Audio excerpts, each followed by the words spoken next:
Bashundhara group presents Dhaka premier division cricket league powered by Tilex. আজকে দিনের খুব গুরুত্বপূর্ণ একটা ম্যাচ ছিল মিরপুর স্টেডিয়ামে, যেখানে আমরা দেখেছি ব্রাদার্স ইউনিয়নকে 173 রানের বিশাল ব্যবধানে হারিয়েছে কিন্তু প্রাইম ব্যাংক ক্রিকেট ক্লাব, এবং তারা আবার জয়ের ধারায় ফিরেছে। পুরস্কার বিতরণী অংশে এই মুহূর্তে আমার সঙ্গে রয়েছেন Mizanur Rahman, operative director, remark HB limited. দুঃখিত তিনি নেই, Sabbir Ahmed, coordinator, Dhaka premier division cricket league, এবং রয়েছেন আক্তার আহমেদ শিপার, ম্যাচ রেফারি। আপনাদের দুজনকে স্বাগত জানাচ্ছি এখানে, এবং একই সঙ্গে আমরা এই মুহূর্তে বিজয়ী দলের ক্যাপ্টেন যিনি রয়েছেন তাকে ডেকে নিচ্ছি। Maishukur Rahman, please come up.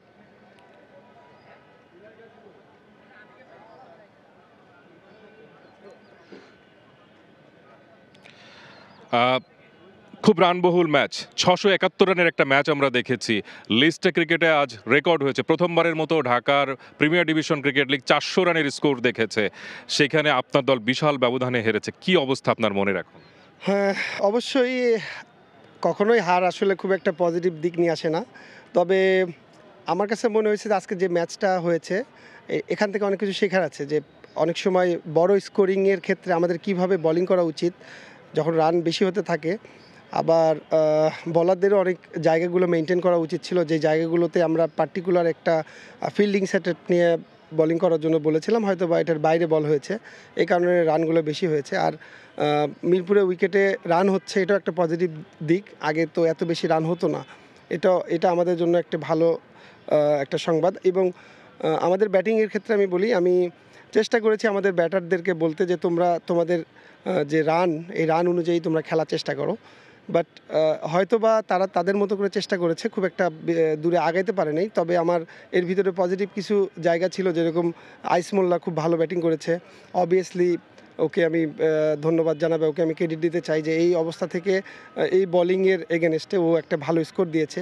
Plus opponent টিমের ব্যাটসম্যান নাইম শেখ, ও খুব ভালো থ্রো করেছে, নিজেকে ক্যারি করে নিয়ে গেছে, এটাও একটি পজিটিভ দিক। আমাদের ক্রিকেটের যেই সিনারি চেঞ্জ হচ্ছে, এটা একটি ভালো দিক। আমি হেরেছি, বাট আমাদের ক্রিকেটের সিনারি চেঞ্জ হচ্ছে, রান হচ্ছে, রেকর্ড সংখ্যক রান হয়েছে। এটি আমার দলের জন্য যেরকম নেগেটিভ, বাংলাদেশের ক্রিকেটের জন্য এটা পজিটিভ। আমি পজিটিভলি চিন্তা করছি, এটা আমাদের দিকেও হতে পারতো, আমাদেরও কোনো ব্যাটাররা এরকম করতে পারতো। মাইশুকুর, নেক্সট ম্যাচের জন্য আপনার শুভকামনা। ধন্যবাদ আপনাকে। ধন্যবাদ। আমি এই পর্যায়ে ম্যান অফ দ্য ম্যাচ, আজকে 176 রানের ইনিংস খেলেছেন Naim Sheikh, career highest innings খেলেছেন তিনি। নাইম শেখকে ডেকে নিচ্ছি man of the match award নেওয়ার জন্য। দুর্দান্ত একটা ইনিংস তিনি খেলেছেন, এবং লিস্টে ক্রিকেটে তার সর্বোচ্চ ইনিংস।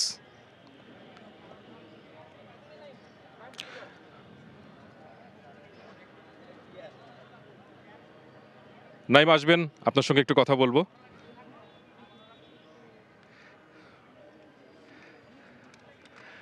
নাইমকে একটু ডিফারেন্ট লাগছে, এবং আমরা ডিপিএলে দেখেছি, তার আগে এনসিএল টি20 দেখেছি, বিপিএলে দেখেছি, এখন ডিপিএলে দেখছি।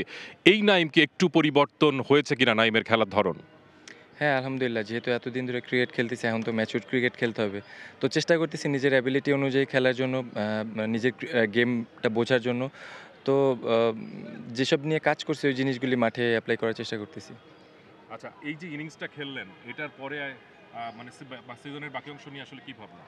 না, টু বি অনেস্ট ওইভাবে লম্বা চিন্তা করি না। আজকের দিন পর্যন্ত আজকের প্ল্যানই ছিল। কালকে নেক্সট ম্যাচ অপোনেন্ট নিয়ে চিন্তা করব, দেন হচ্ছে নেক্সট ম্যাচের প্ল্যান করব। স্পেসিফিক কোনো প্ল্যান নাই। নেক্সট ম্যাচের আগে হয়তো প্ল্যান করব কীভাবে খেলতে চাই। আপনাকে অসংখ্য ধন্যবাদ। জয়ী দলের ক্যাপ্টেন জাকির হাসান, একটু আসবেন, আপনার সঙ্গে কথা বলতে চাই। বিশাল ম্যাচ জিতলেন, 173 রানে ম্যাচটা জিতেছেন, মানে কেমন লাগছে? না, অনেক ভালো ফিল হচ্ছে। আর বিপিএল এর হাই স্কোর হয়েছে আজকে, তো এই টিমে পার্ট হয়ে খুব ভালো লাগছে। গত ম্যাচে পার্টিসের কাছে হারার পরে এভাবে ফিরতে পারা, এটা নিশ্চয়ই টিমের জন্য একটা সুখবর। অবশ্যই আমরা খুব ভালো ব্যাটিং করেছি, আর আমাদের জন্য এটা একটা পজিটিভ সাইন। সামনে আমাদের রূপগঞ্জের সাথে খেলা আছে নেক্সট ম্যাচটা, তো এটা আমাদেরকে কনফিডেন্স দিবে অনেক। নেক্সট ম্যাচের জন্য শুভকামনা, আপনাকে অসংখ্য ধন্যবাদ।